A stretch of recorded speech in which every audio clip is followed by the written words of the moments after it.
I didn't want to continue relationships as I had done it before, because we always reached a point where we had to split. And with Benjamin, it was the first time where we said it stays open and we are in that open relationship.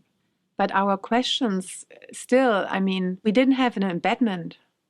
I didn't have women friends who are looking for the same way of love, who are honest that they do not love only one man. And I hardly could share it with my friends at that time. And here I was in women's circles where I could share what my longing is and what my search also is. And I met women who knew about that and who have even had experiences in loving two men with the same intensity or experiencing their eros with a partner at the same time. And so it was a surf to come here to know, okay, now we are opening our relationship even more because there are more men and women who are also living in an open system. It was very scary. And at the same time, it was my chance also very personally to really get to know my Eros.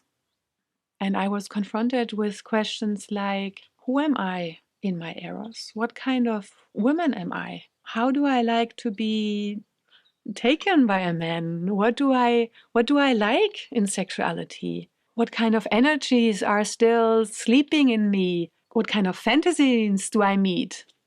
What do I suppress? How free am I in loving, and how much do I follow concepts which I took over from my parents or societies? And to really have the possibility in the love schools in Tamera to sense your core and to really feel what is in me and what wants to be there truthfully now without immediately making relationship. That was new.